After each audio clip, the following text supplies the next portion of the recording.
ఇప్పుడు శ్రీనివాస్ గారు వరంగల్, వీరు కూడా అనేక కార్యక్రమాలు చేస్తున్నారు స్కూల్స్లలో, కాలేజీలలో. మన రతన్ సింగ్ గారితో కలిసి ఇప్పుడు వారు చేసినటువంటి కార్యక్రమాలలో కొన్ని విషయాలు మనకు వివరిస్తారు.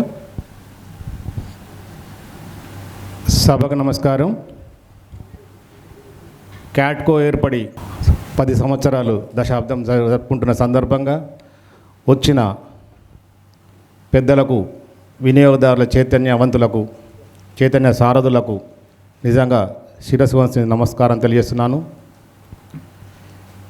ఎంత పెద్ద జర్నీ అయినా సింగిల్ స్టెప్తో స్టార్ట్ అవుతున్న దాంతో మనం ముందుకు సాగాలి. నేను రతన్ సింగ్ గారి సారథ్యంలో 2014లో దీనిలో వచ్చాను. యాక్చువల్లీ వరంగల్లో మీకు ఎవరికైనా ఎన్ఎస్ఎస్ అంటే ఫస్ట్ గుర్తొచ్చేది శ్రీనివాసరావే. మీకు చైతన్య కార్యక్రమంలో ఎక్కువ చేస్తుంటాను. మా కాకతీయ యూనివర్సిటీ అడ్వైజర్ కమిటీ మెంబర్ని కూడా నేను. ఒక 40,000 మంది ఉంటారు. నా ఉద్దేశం ఏంటంటే ప్రతి కాలేజీ లోపల విద్యార్థులను మనం కనుక మోటివేట్ చేస్తే వాళ్ళే మనకు ఫరక్ పెట్టు. మనం ఎప్పుడైనా ఫెలిసిటేటర్గానే ఉంటాం, మనం అందరినీ మోటివేట్ చేయలేం, మీరు అనుకుంటున్నారు. కానీ నేను ఈ 30 ఏళ్ళ కింద అందరు చెప్తున్నారు గదే 20 మంది, 30 మంది, 35 మంది అప్పుడుతారు. ఇప్పుడు చాలా సంతోషం అవుతుంది. ఒక 300 మంది వచ్చి నిన్న 150 మంది, 200, 300 వరకు. అంటే ఇటు ఇంక్రీజింగ్. కాకపోతే యువత చేతిలో పడి ఎప్పుడైతే ఇది ఉంటుందో డెఫినెట్గా ఇంకా ఎక్కువ తొందరగా స్పీడప్ అవుతుంది. ఎందుకంటే మనకు చాలా వాక్యం ఉంది, చాలామంది అవసరం దీనికి. మనం ఒక్కరేమని అంటే అది ఏం చెప్పినా మనం 2-3 కేసులే. మోసపోయాలు కోట్ల మంది ఉన్నారు. కొంతమంది చెప్తారు, కొంతమంది చెప్పకపోవచ్చు. సో ఇలాంటి కార్యక్రమం చేసిన రతన్ సింగ్ గారి సారథ్యంలో కూడా నేను ఎన్ఎస్ఎస్ను, నేను గవర్నమెంట్ లెక్చరర్ కాబట్టి నాకు కొన్ని లిమిటేషన్స్, పర్మిటెన్స్ నాకు కూడా కొన్ని ఉన్నాయి కాబట్టి వారికి సపోర్టింగ్గానే ఉంటున్నాను. నేను నెక్స్ట్ ఇయర్ రిటైర్మెంట్ ఉంటుంది, నాకు 61 నెక్స్ట్ ఇయర్ అయిపోతుంది. నెక్స్ట్ ఇయర్ రిటైర్ తర్వాత నేను ఫుల్ ఫ్లెడ్జ్లో ఇంట్లోనే వస్తాను. సో అప్పుడే దానికంటే ఏంటంటే ముందుగా విద్యార్థులను చైతన్యపరుస్తాం బాగా. ఎంత వాళ్ళకు మనకు నాలెడ్జ్ ఇటువంటి మంచి నిన్న చూడ చాలా మంచి రిసోర్స్ పర్సన్స్ వచ్చారు. Beautiful programme organiser by yesterday. So దానిలో కూడా మనం తెలుసుకొని విద్యార్థులను కనుక చైతన్యపరిస్తే డెఫినెట్గా ఉంటుంది. ఇంతవరకు భీమిరెడ్డి గారు చెప్పినట్టు నా ఉద్దేశం కూడా అంతే. ఏదైనా సెన్సిటైజేషన్ చేయాలి, నలుగురికి తెలియాలి మనం ఏంటంటో. మీరు పొలిటీషియన్లు కూడా మీరు వాడు మన మాట ఏంటంటే ఎందుకంటాడండి, నీతో ఏమవసరం, మన పవర్ ఏందో తెలిస్తే డెఫినెట్గా వాడు మన మాట వింటాడు. పవర్ తెలవాలంటే మనం మార్కెట్లో ఉండాలి. మార్కెట్లో ఉండాలంటే సొసైటీలో మనం అవపడాలంటే నువ్వు నేను 2-3తో అవపడం, విద్యార్థులను పట్టుకురాలి. మనకు 2 ప్రోగ్రాంలు ఉంటాయి అంటే నేషనల్ లెవెల్ మనం అనుకుంటే. ఒకటి జాతీయ వినియోగదారు దినోత్సవం, అంతర్జాతీయ వినియోగదారుల దినోత్సవం. దీన్ని మనం ర్యాలీలు డెఫినెట్గా అదే చాలా ఉంటుంది. మేము హెచ్ఐవి ఎయిడ్స్ మీద Kakatiya university no love no sex only target అనే దాని మీద మ్యాక్సిమం ఎవ్రీ డిసెంబర్ 1కు ఒక 2-3 వేల మందితో పెద్ద ర్యాలీలు తీసాం. అట్లా అన్ని జిల్లాలు ఎన్ఎస్ఎస్ నుంచి మోటివేట్ చేస్తే ఇప్పుడు మ్యాక్సిమం ఎయిడ్స్ వారిని కంట్రోల్ చేయడం జరిగింది. జస్ట్ బికాస్ ఆఫ్ యూత్ని మనం మోటివేట్ చేయాలి. అలాగే వారు అన్నట్టు నాకు కూడా బాగా నచ్చింది. ఎందుకంటే ర్యాలీలు అవేర్నెస్తోని ఎక్కువ మందికి పబ్లిసిటీ అవుతుంది. దాని గురించి తెలుసు, ఇది ఉన్నదా, ఈ ఉద్యమం వల్ల ఇది అవుతుందా, అదే అవుతుందా అంటే వాళ్ళు మళ్ళీ కాంటాక్ట్గా వస్తుంటుంది, కాంటాక్ట్ అవుతారు. సో దాని మీద మనం ఎక్కువ ఫోకస్ పెడతామని మీ అందరికీ. ఎందుకంటే మీరు చైతన్య సారథులు. నిజంగా మీరు అందరూ వచ్చి ఒక్కొక్క ఏజ్ వాళ్ళు చూస్తుంటే నిజంగా చాలా నాకే అంటే చాలా గౌరవంగా ఫీల్ అవుతున్నాను.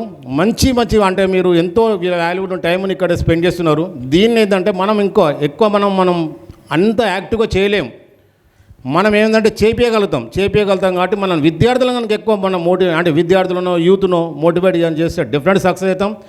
మాకు పార్థసారథి గారు 16లో వరంగల్కి వచ్చినప్పుడు స్టూడెంట్ కన్జ్యూమర్ క్లబ్స్ అని కాలేజీలో ఏర్పాటు చేశారు. అది పైలట్ ప్రోగ్రామ్ దట్టు వరంగల్లో 3 కాలేజెస్, దాంట్లో మా ఏవీవీ కాలేజ్ కూడా ఉంది.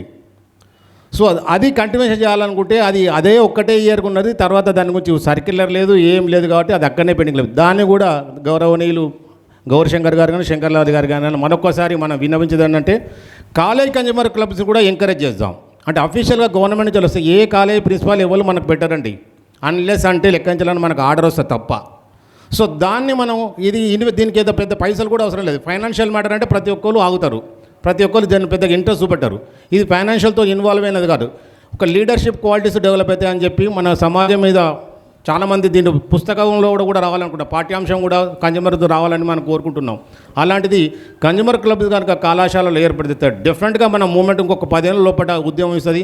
ఇక పైసలు వసూలు చేసేటోళ్ళు రకరకాలు ఉంటారు, అవన్నీ వెళ్ళిపోతారు. ఎప్పుడైతే విద్యార్థుల చేతికి వస్తుందో, మనం ఇప్పుడే మొన్ననే బంగ్లాదేశ్లో చూసాం, so that is real moment. అనుకోకుండా ఒక్కసారి ఓపెన్లో వస్తుంది. మనం నిరుత్సాహాల్సిన అవసరం ఏం లేదు. మన వర్క్ ఏంటంటే కంటిన్యూ చేసుకుంటూ పోదాం, యూత్ని ఇన్వాల్వ్ చేద్దాం.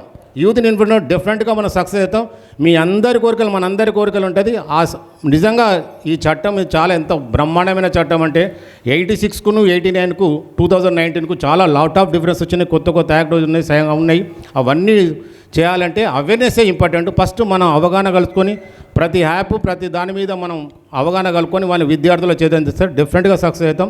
ఇలాంటి ప్రోగ్రాం నిర్వహించిన నిజంగా స్టేట్ ఆర్గనైజేషన్కును అదే నల్గొండ జిల్లా వాళ్ళకు మరొకసారి మా వరంగల్ తరపున జిల్లా తరపున ధన్యవాదాలు, కృతజ్ఞతలు చెప్తున్నాను. Thank you sir. Thank you very much. ధన్యవాదాలు శ్రీనివాస్ గారు. చాలా చక్కగా మీలాంటి ఉద్యమకారులు ఉన్నారు కాబట్టి ఈ రోజు వరకు కూడా వినియోగదారుల ఉద్యమం ఈ స్థాయిలో ఉంది. ఇంకా ముందు కూడా చాలామంది వినియోగదారుల ఉద్యమకారులు ఉన్నారు. వారి అందరికీ కూడా మేము వేదిక పైకి ఆహ్వానించలేకపోయాము.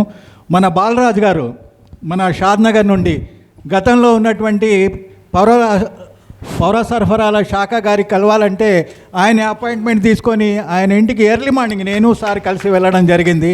ఇలాంటి వాళ్ళందరూ కూడా ఇప్పుడు మన రమేష్ బాబు గారు కూడా మంత్రులతోటి ఏం జరుగుతుంది, ఏం కావాలా, మనం అందరం కలిసి వెళ్దామని ప్రోత్సాహాన్ని అందిస్తున్నారు. అదేవిధంగా ఈ కార్యక్రమానికి ఆయన గారు కూడా కొద్ది గొప్ప ఆర్థిక సహాయం చేశారు. వారికి కృతజ్ఞతలు, ధన్యవాదాలు. ఇప్పుడు శంకర్ సార్ ఒక్కొక్క విషయం అండి. ఏదైతే స్పీకర్స్ ఎవరైనా ఉంటే మేము హైదరాబాద్లో కాలేజీలలో యూత్ అవేర్నెస్ ప్రోగ్రామ్ చేస్తూ ఉన్నాం కన్జ్యూమర్స్ మీద. మీరు ఎవరైనా టైం ఇవ్వగలిగితే మాకు మీ ఫోన్ నెంబర్స్, మీ అడ్రస్ ఇవ్వండి. వారిని ఏ డేట్ నాడు మీరు ఇస్తారో చెప్పండి, ఆ డేట్ ఆ కాలేజ్కి మేము పంపిస్తాం. కాబట్టి దయచేసి, ఎందుకంటే స్పీకర్ చాలామంది కావాలి. 200 కాలేజీలు మాకు రెడ్ క్రాస్ ద్వారా మాకు వాలంటరీగా మేము రెడ్ క్రాస్ యూత్ రెడ్ క్రాస్లో కాలేజీలు ఉన్నాయి. కాబట్టి ఆ కాలేజీలలో మనకు అవసరం ఉన్న కాలేజీలన్నిటిని కూడా వాళ్ళు అడుగుతూ ఉన్నారు. మొన్న శంకర్లాల్ గారిని మేము మా యొక్క కమిటీ మీటింగ్లో అడిగినప్పుడు వారు చెప్పాము కూడా. కాబట్టి వాళ్ళు అడుగుతూ ఉన్నారు.